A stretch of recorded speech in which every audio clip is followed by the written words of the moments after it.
Cardano is creating next level stablecoins. And when I say that, I mean it. Cardano is essentially creating a synthetic stablecoin secure from bridge hacks and maintains the most reliable and redundant price peg, all the while being very decentralized in nature and being able to utilize Cardano's key features of basically not being able to freeze assets. So let's dive a bit deeper into what is iUSD, created by Indico Protocol. Basically, people who have a lot of synthetic assets coming, but iUSD, a stablecoin for Cardano, is one of them. So to get things started, stablecoins are going to be needed for any global economy. They allow people to store their savings and send money globally without any barriers.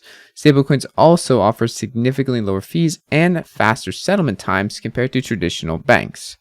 People over in Africa or other parts of the world, Armenia, wherever else, they could use stablecoins very beneficially instead of paying an invoice to traditional banks with a lot of fees. And also, anytime the centralized parties making this transfer and creating the transfer could stop or freeze their assets. Right now, the lack of a stablecoin solution on Cardano has caused potential Cardano users to move away from Cardano and go to other blockchains with more thriving ecosystems and stablecoin options. However, this is about to change quite drastically because stablecoins are finally coming to Cardano, and in this case, they're going to be better than ever. I know it's a lot of hopium and bold claims, but let's dive a bit deeper into it by first covering a naive solution, bridging stablecoins, which Cardano did pay the price of recently, and I'm going to go over that in a sec.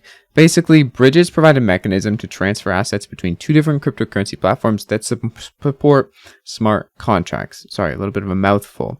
Essentially, any USD token on another place, on another blockchain, could be bridged over to Cardano.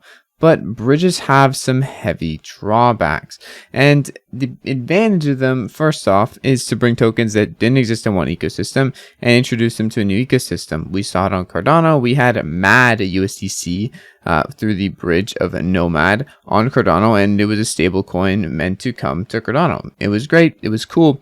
And it didn't take that much effort to bring it here in comparison to other stablecoins. But now that huge disadvantage we're talking about is losing all of your money. And if you're investing in a stablecoin, negative 100% is probably not what you want to see on your balance sheet. I don't think anyone wants that ever. And in the case of the bridge Nomad, that is what happened essentially. Indirectly, the bridge was hacked on Ethereum.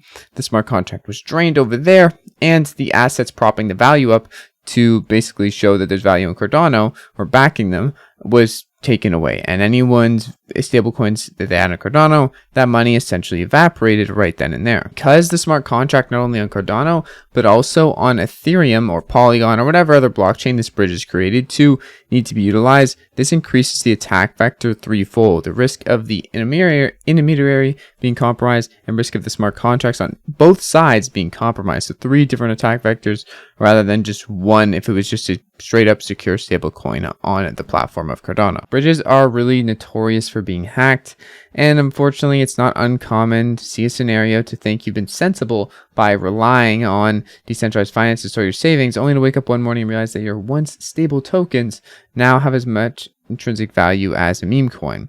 And the user could keep this on a hardware wallet and whatever, they could do all the right things, but ultimately if that backed asset gets wiped from the bridge, then the connected assets to that bridge also go under with it. All of these bridges pretty much require a centralized intermediary, and this is the simplest method to create a bridge, so that makes sense. But this provides you with even less security than a traditional bank due to the lack of government level insurance. And this risk is even doubled when we bring in centralized stablecoins to begin with. First, you have to trust that the assets on the bridge are safe and secure by the intermediary running the bridge. And then even if you do, you have to trust that the stablecoin centralized provider is locked up and they are also doing things correctly. Basically, all one big pitch to say that there's a better solution out there, and that is synthetic stablecoins. Indigo, the people writing this article that I'm reading right now, are coming to offer the Cardano ecosystem a reliable method for using stablecoins while still taking the full advantage of the security and decentralization offered by Cardano and the extended UTXO model. The synthetic we're talking about today is iUSD. What the heck is a synthetic also? Let's start with that. Basically, a synthetic asset gives you price exposure to a real world asset without needing to own the actual asset. In Indigo, these synthetics are called iAssets. An iAsset acts the same as an asset it's tracking. If the price of the tracked asset goes up or down, so too does the price of the iAsset. To put it simply, if iUSD will track the price of US dollars and thus be valued at $1, irrespectively of the price of other assets in the market, doesn't matter about other stablecoins, USDT, USDC, the bridge stablecoins, iUSD will maintain its value of $1. And that sounds dreamy, that sounds wonderful, but how is this actually going to work? So essentially, iAssets are individually over collateralized. This ensures that no matter the market conditions, the iAsset is backed by collateral that's worth more than the iAsset itself. For example, 100 iUSD could be backed by $200 worth of ADA. If the value of ADA drops, then the under collateralized positions undergo automatic liquidation. The liquidation process, in essence, replaces the under collateralized position with an over collateralized one. The original iAssets that are now held by users remain fully collateralized during this process. And that's not the only part that helps collateralize these things and keep them over collateralized. As a part of the liquidation process that's used to maintain value of iAssets, users are given the opportunity to earn yield on their otherwise idle iAssets in the form of liquidation and staking rewards. An owner of an iUSD could store their stablecoin in a hardware wallet where they can be assured it'll remain safe and stable. They won't lose all their money overnight due to a bridge hack, and they could interact with it, trade with it, or they could deposit it into Indigo protocol and earn yield. Indigo is going to be rewarding people for participating in the liquidation process because this is a vital role they play in maintaining a secure, decentralized, stable protocol. Another bold claim, which actually might be true, which is really nice to see, is no counterparty risks. With Indigo's upcoming synthetic assets, no trust is required of centralized entities. Indigo will be an unstoppable force with an inability for any group to control it.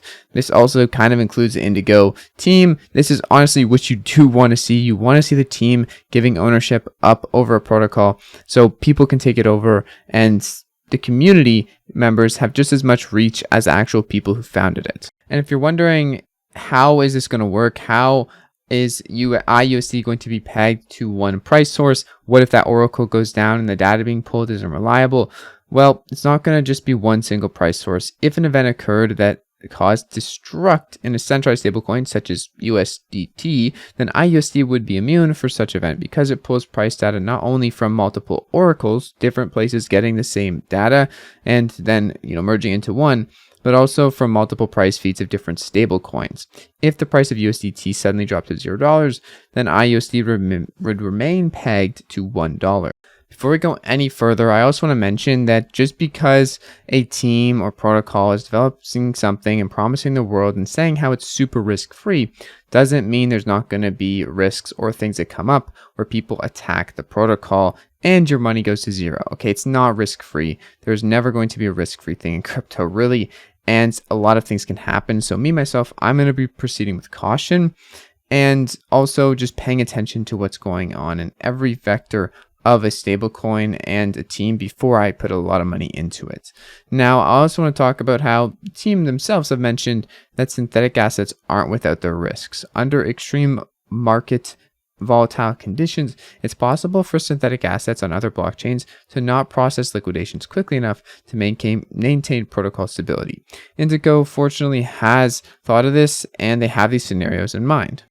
First off, Indigo will have readily available pools of liquidity to process liquidations thanks to its stability pools. Essentially, a bunch of money and other currencies put into a place to go and dip into if needed to back up their iAssets. In addition to undergoing rigorous mathematical stress testing and multiple audits, we like to see audits. Audits are very good. Indigo is also introducing more safety mechanisms to ensure stability even after an unlikely black swan type event. Basically an event that wipes liquidity, that does things you never would expect, and things that just aren't bound to happen but still could happen, covering for those at Indigo Protocol to make sure the iAssets are safe even in drastic scenarios. The great thing is Cardano is a perfect place for this and iAssets, with a secure and scientifically validated platform to implement a protocol design that wouldn't be feasible on other EVM-based platforms such as Polygon. And stablecoins are just the beginning for Indigo Protocol. Indigo Protocol has a bunch of other iAssets they're working on to relate to real-world things, gold, whatever, anything you can really think of. iAssets can be a part of that system and be brought onto Cardano. So it's interesting. I may do another video on Indigo Protocol, but I hope this video interests you or showed you that there's better solutions coming to Cardano for stablecoins than the bridged ones that we had previously. Honestly, I'm not going to be using any bridges anytime soon, or really putting a lot of money on any bridges and leaving it there anytime soon, because they are quite risky. So proceed with your own risk tolerance and do things your way. But iUSD is a very promising start for stablecoins on Cardano, along with JED and some other ones coming that I am very excited for. That's it for today's video. Hope you guys enjoyed. I'll see you guys in tomorrow's videos. Peace out.